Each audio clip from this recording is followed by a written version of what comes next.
Hello friend, आज मैं आपके लिए लेकर आई हूँ त्रिफला चूर्ण।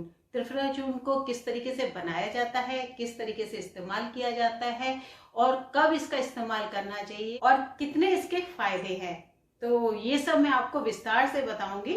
तो चलिए पहले हम इसके फायदे जान लेते हैं। सबसे पहला फायदा ये है, अगर आपको कॉन्स्टिपेशन की प्रॉब्लम है और आप अच्छे से फ्रेश नहीं हो पाते हैं, आप बहुत देर देर तक बाथरूम में बैठे रहते हैं और आपको पॉटी नहीं आती, तो इस समस्या का भी समाधान आपका हो जाएगा। और दूसरा, अगर आपको खट्टी डकारें आती हैं और आपका पेट फूला फूला रहता है, कई बार जी मचलाता है, घबराहट सी होती है, तो वो भी आपकी इससे दूर हो जाएगी। और सबसे बड़ा फायदा ये है, अगर आपका वेट बढ़ गया है और आपने 100 उपाय कर लिए और कहीं भी आपको बेनिफिट नहीं मिल रहा है, तो आप 1 महीने इस चूर्ण का इस्तेमाल कर लीजिए और फिर देखिए कि कितना अच्छा बेनिफिट मिलेगा। तो 1 महीने आप इसका इस्तेमाल रात को करिएगा और गर्म पानी के साथ करिएगा। गुनगुने पानी में आप 1 चम्मच घोल लीजिए और फिर इसका इस्तेमाल करिए और फिर देखिए कि आपको कितना अच्छा बेनिफिट मिलेगा। पर पानी आपको बिल्कुल आखिरी में पीना है। और अगर आपकी स्किन ग्लो नहीं कर रही है तो आपकी स्किन भी ग्लो करने लगेगी।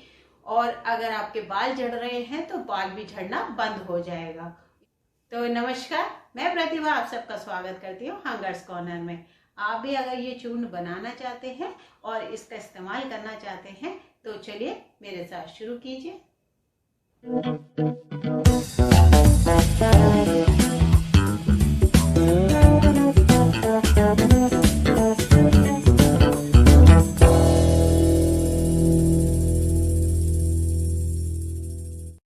तो चलिए त्रिफला चूर्ण बना लेते हैं। और त्रिफला चूर्ण बनाने के लिए मैंने तीनों सामग्री को बाहर निकाल दिया है और तीनों सामग्री के बारे में मैं आपको बता देती हूँ। पहला है आंवला। ये इस तरीके से होता है, जो आंवले की हम चटनी बनाते हैं या जैसे मुरब्बा बनाते हैं ना, और वो सुखा के इस तरीके का तैयार हो जाता है। और ये है हर, तो ये इसी तरीके की होती है, लंबी लंबी होती है और ये आपको आसानी से पंसारी की दुकान पे मिल जाएगी। और ये है आपका बहेड़ा। बहेड़ा में अंदर से इस तरह की गुठली निकलती है। आप इसको तोड़ेंगे ना, ये देखिए जैसे मैंने ये तोड़ के रखा है, और इसको तोड़ के हमें इस तरीके से अलग कर देना है और बीच की जो गुठली है इसको हम फेंक देंगे। और अब इस चूर्ण को बनाने के लिए सबसे जरूरी है परफेक्ट मेजरमेंट। आप अगर ये सोच रहे हैं कि तीनों सामग्री को हम बराबर बराबर लेके चूर्ण बना लेंगे, पर उससे आपको बेनिफिट नहीं मिलेगा, क्योंकि तीनों सामग्री इस चूर्ण में बराबर नहीं लगती हैं। तो कितनी कितनी सामग्री लगेंगी वो मैं आपको बता देती हूँ। सबसे पहले हम लेंगे हर। तो ये हमने 1 कटोरी बना ली है परफेक्ट मेजरमेंट के लिए, तो इसी कटोरी के नाप से हम बाकी सामग्रियां भी लेंगे। तो हम 1 कटोरी हर लेंगे और 2 कटोरी लेंगे हम बहेड़ा। तो ये हमने दूसरी कटोरी ले ली है। और 3 कटोरी लेंगे हम आंवला। 1 2 और आपका ये 3। और इसमें से आंवले में से क्या गुठलियां भी निकलेंगी, तो उनको भी आप अलग कर दीजिए। जैसे ये गुठली है ना, तो एक बार आप इसे बीन जरूर लीजिएगा।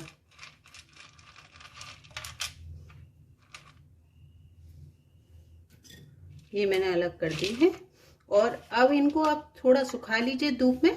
और अगर आपके पास इमाम दस्ता है तो उसमें थोड़ा सा पहले से कूट लीजिए। तो इसे मैं पहले कूट लेती हूँ। इमाम दस्ते में कूटने से क्या होगा, छोटे छोटे टुकड़ों में डिवाइड हो जाएगा और आपको मिक्सी में पीसने में आसानी रहेगी। क्योंकि ये हर है ना, बहुत हार्ड होती है और मिक्सी में आप चलाएंगे तो हो सकता है आपका जार खराब भी हो जाए।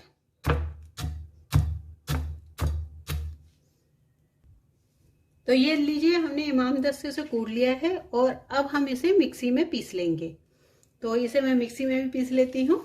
तो ये लीजिए, हमने इसे पीस लिया है। ये लीजिए, हमने इसे प्लेट में निकाल लिया है और अब हम इसे छान लेंगे। छानना जरूरी है।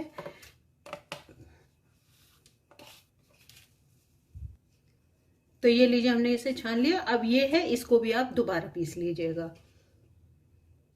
ये लीजिए, त्रिफला चूर्ण हमने छान के तैयार कर लिया है और साथ ही में हमने एक एयर टाइट कंटेनर में भी स्टोर कर लिया है। आप भी स्टोर कर लीजिएगा। अगर आपके पास कांच का है तो बहुत ही बढ़िया है, और अगर नहीं है तो आप प्लास्टिक की भी बोतल में स्टोर कर सकते हैं। अब बात आती है इसको इस्तेमाल कैसे करना है। तो मैं आपको बता दूं, एक आप कांच का गिलास लीजिए और उसमें डालिए गर्म पानी। गर्म पानी मतलब थोड़ा अच्छा गर्म पानी होना चाहिए, गुनगुना नहीं होना चाहिए। और गर्म पानी में आप डालिएगा त्रिफला चूर्ण, और इसमें आप चूर्ण को घोल दीजिएगा। और चूर्ण आपको कितना इस्तेमाल करना है, अगर आप 50 किलो के हैं तो 5 ग्राम, और अगर 60 किलो के हैं तो 6 ग्राम। इस तरीके से मतलब आप वेट के हिसाब से अपने आप चूर्ण का अंदाजा लगा लीजिएगा। और जिन्हें कॉन्स्टिपेशन है और वेट कम करना है वो रात में लेंगे, और जिन्हें खट्टी डकारें आती हैं और बेचैनी रहती है और अपने हेल्थ बेनिफिट के हिसाब से पी रहे हैं ना, तो वो सुबेरे खाली पेट पी सकते हैं। इस चूर्ण को आप घोल के गर्म पानी में और 15 मिनट तक रख दीजिए। 15 मिनट में क्या होगा, पानी आपका पीने लायक हो जाएगा, और जितने भी हमारे त्रिफला चूर्ण के बेनिफिट है वो आपके पानी में आ जाएंगे। तो आप इसे फिर पीजिए। करीब 2 घंटे तक आपको कुछ नहीं खाना है। सुबह भी आपको इस बात का ध्यान रखना है, और आपको चाय भी नहीं पीनी है। अगर आप सुबह चाय पीते हैं ना तो चाय भी नहीं पीनी है। और रात में अगर आप बिल्कुल सोने जा रहे हैं, आप उस समय इस्तेमाल करिए, उससे पहले बिल्कुल मत करिएगा। इसे मैं बिल्कुल रात में लेती हूँ, जिससे कि मुझे इसके बाद कुछ खाना ना पड़े और ना ही पानी पीना पड़े। तो जब से मैंने इसे लेना शुरू करा है मुझे अच्छा रिजल्ट मिलना शुरू हुआ, तो इसीलिए मैंने सोचा कि ये आपसे भी शेयर करना चाहिए, क्योंकि आप मेरी फैमिली हैं और फैमिली का ख्याल रखना तो बनता है। आपको अगर ये वीडियो अच्छा लगा है तो प्लीज़ वीडियो को लाइक कीजिएगा और ज़्यादा से ज़्यादा शेयर करिएगा। और अगर आप मेरे चैनल पर नए हैं तो प्लीज़ चैनल को सब्सक्राइब करके बेल आइकन के बटन को प्रेस करना ना भूलिएगा, जिससे कि मेरे नए वीडियो के नोटिफिकेशन आप तक पहुँचते रहें। Thank you.